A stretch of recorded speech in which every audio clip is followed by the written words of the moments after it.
السلام علیکم۔ دیکھیے اعظم صاحب، میں نے تو ارادہ کیا تھا کہ میں ابھی نہیں بولوں گا اس گروپ کے اندر، میں سن رہا ہوں چیزیں، لیکن آپ کی اس بات کا جواب میں ضرور دوں گا آپ کو۔ آپ لکھ رہے ہیں کہ جی بالکل ارشد صاحب، نشاندہی ہونی چاہیے تاکہ کھرے کھوٹے کی پہچان ہو اور ایمان والوں میں دراڑیں ڈالنے والوں کا گریبان پکڑا جائے۔ کھرے اور کھوٹے کی پہچان ہو چکی ہے، اور جس دن وہاں سگیاں میں آنا تھا اس دن آپ گھر میں بیٹھے ہوئے تھے، آپ نے زحمت نہیں کی تاکہ اپنی آنکھوں سے دیکھتے کون کھوٹا ہے کون کھرا ہے۔ تو اب آپ کا یہ کہنا یہ مناسب نہیں ہے۔ دیکھیے وہ کہتے ہیں پتہ نہیں سام گزر گیا اب لکیر پیٹا کر، یا وہ پاجامہ جو عید والے دن نہیں کام آیا بعد میں اس کو ہم نے کیا کرنا ہے۔ جب موقع کی بات ہوتی ہے، موقع تھا، اب سب لوگ وہاں آتے، اپنی آنکھوں سے دیکھتے،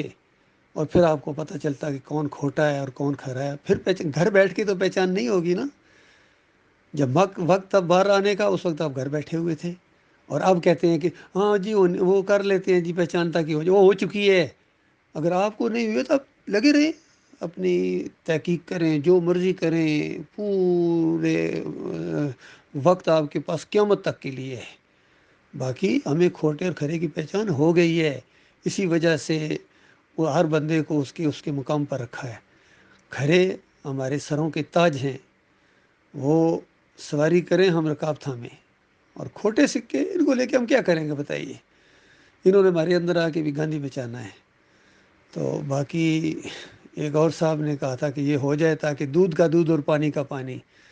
دودھ اور پانی کا پانی اس وقت ہوتا ہے جب دودھ اور پانی آپس میں ملا ہوا ہو، اس کو علیحدہ کرے تو دودھ رہ جاتا ہے، پانی پانی۔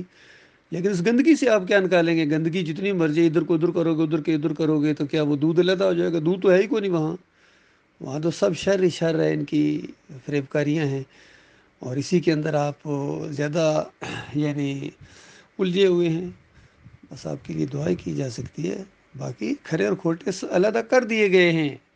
یہ اللہ تعالیٰ کے منصوبے کا حصہ ہے، اور اللہ نے خبیثوں کو علیحدہ کیا ہے۔ یہ اور بات کہ خبیث جو ہے وہ مومنوں کو خبیث کہہ رہے ہیں، اب ان کا منہ تو ہم نہیں پکڑ سکتے ہیں۔ یا آج کھوٹوں کو کوئی کھرا کہنا شروع کر دے یا کھرے کو کھوٹا کہنا شروع کر دے، تو اس سے کیا فرق پڑتا ہے؟ حقیقت تو اپنی جگہ قائم ہے۔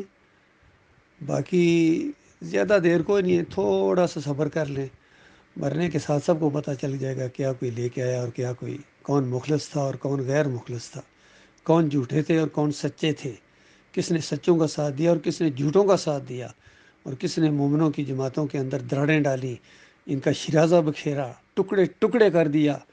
یہ اللہ تعالیٰ خوب جانتا ہے ان ظالموں کو، کہ ایک ایک ظالم کو اللہ جانتا ہے، اور کس نے اب ادھم مچایا ہوا ہے اور مومنوں کو آپس میں لڑا رہا ہے، مومنوں کے آپس میں اختلافات ڈال رہا ہے، نہیں ملنے دیتا آپس میں۔ یہ سب کچھ معلوم ہے اللہ تعالیٰ کو، فکر نہ کرو۔ تو باقی ایک حدیث میں آپ کو یاد دہانی کے طور پر سنا دوں، نبی علیہ السلام نے فرمایا، یہ راوی ہیں عبداللہ بن عمر رضی اللہ تعالیٰ، انہوں نے کہا کہ میں نے خود سنا ہے نبی صلی اللہ علیہ وآلہ وسلم سے کہ قیامت کے دن باغیوں کی پیٹھ کے اوپر جھنڈا گاڑا جائے گا ان کی بغاوت کے سائز کے مطابق۔ تو اس وقت سب پتہ چل جائے گا کون بڑے سائز کا مجرم تھا، کون تھوڑا کم تھا، کون اس سے کم تھا، کون صرف بیچ میں ذرا پیچھے وہ چلنے والا تھا۔ یہ سارا وہاں راز کھل جائے گا۔ ہمیں پوری طرح شرح صدر ہے، پورے شعور کے ساتھ اور فہم و فراست کے ساتھ اور پورے تجربے کے ساتھ یہ بات کہی جا رہی ہے، ٹھیک ہے؟ باقی آپ نے اعتماد نہیں کیا ہے، کوئی بات نہیں، یہ تو آپ کی اپنی قسمت ہے، اور اپنی اپنی نصیب کی بات ہے۔ باقی یہ جتنا معاملہ وہاں ہوا تھا، 2 سال یہ ان کی رجیم چینج کی وہ تحریک وہاں چلی تھی، میں وہاں بیٹھا، میں ڈائری لکھا کرتا تھا۔ اعظم صاحب صرف اسی بات کے اوپر غور کریں، ایک بندہ ہر جمعرات کو اس پوری سسٹم کی ڈائری لکھتا ہے، اور ایک بندہ یہاں لاہور میں بیٹھا ہے، اس کو پتہ ہی کوئی نہیں وہاں کیا ہو رہا ہے، اور اب بتا رہا ہے وہ 2005 میں جب ہوا تھا تو 2007 میں ہوا تھا، تو وہ اللہ کے بندو اعتماد کرو، میں صحیح بات آپ کو بتا رہا ہوں، میں آپ کا خیر خواہ ہوں، بھائی ہوں آپ کا، لیکن آپ نے اعتماد نہیں کیا، کوئی بات نہیں، یہ تو ہے اپنی اپنی، پھر میں کہوں گا نصیب کی بات ہے، اپنی اپنی قسمت کی بات ہے۔ تو یہ سب بالکل میری آنکھوں کے سامنے یہ سارے معاملات ہوئے ہیں، ان کی ایک ایک بات، ان کی ایسی چیزیں جو عقل حیران ہے کہ ایسے لوگ ایسے لوگ دینداری کا آپ دعویٰ کریں اور ڈاکٹر عثمانی رحمۃ اللہ علیہ کا ساتھی ہونے کا دعویٰ کریں، یہ بالکل اسی طرح کی بات ہے جس طرح مشرکین مکہ کہتے تھے ہم ابراہیم علیہ السلام کے ماننے والے ہیں۔ تو اللہ تعالیٰ نے ان کو جواب دیا کہ بھائی مانو، تمہیں ابراہیم علیہ السلام سے کیا تعلق ہے؟ وہ مجاہد، وہ یکسو مسلم، کھرا اللہ کی بندگی کرنے والے وہ، اور تم بھائی مانو ہر جگہ جا کے منہ مارتے ہو، اور اس کے بعد تمہارا یہ حال ہی ہے، تم منسوب کرتے ہو اپنے آپ کو ابراہیم علیہ السلام کے ساتھ۔ تو بالکل یہی انداز ہے آج یہاں، یہ سارے بریلوی، دیوبندی، اہل حدیث، یہ سب نبی علیہ السلام کے ساتھ منسوب کرتے ہیں اپنے آپ کو، ان میں سے کوئی ایک بھی نہیں ہے، ان کے کہنے سے کیا ہوتا ہے؟ تو یہ دعوت اٹھی، اس کے بعد ڈاکٹر گسد الدین عثمانی رحمۃ اللہ علیہ کے ذریعے دعوت سامنے آئی اور آج سے 37 سال پہلے میں نے اس کو قبول کیا، اس دعوت کو بالکل دل کے گہرائی کے ساتھ کلمہ پڑھا، اور بہت ہی زیادہ یعنی یہ دعوت میرے دل کی آواز، اور اس کے لیے بالکل میں نے سردار کی بازی لگا دی، اور پوری زندگی کا یہ فیصلہ ہے کہ اسی کے لیے جیوں گا اور اسی کے لیے مروں گا انشاءاللہ۔ اور باقی یہ جتنے نام لیتے ہیں یوزر ہیں، یوزر نام لیتے ہیں ڈاکٹر صاحب کا فریب کاری کے ساتھ، تو یہ ساری باتیں اللہ تعالیٰ نے قرآن میں اس انداز سے بیان کر دی ہے۔ ابھی ایک پوسٹ میں پہلے بھی لگائی تھی، دیکھو کچھ لوگ ایسے ہیں جن کی باتیں بڑی آپ کو زبردست لگتی ہیں، ایسے محسوس ہوتا ہے کہ بڑے مخلص ہیں، اور اس کے بعد صحیح منوں میں جو ہے نا یہ جگڑالو لوگ ہیں، جب وعدہ کریں وعدہ خلافی کریں، عہد و پیمان توڑیں،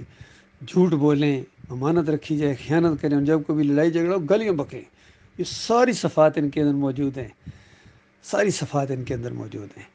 تو ٹھیک ہے، اگر آپ کی آنکھیں نہیں کھل رہی ہیں تو نہ کھلیں بھائی، آپ اپنی آخرت کے خود ذمہ دار ہیں، جس کی بھی۔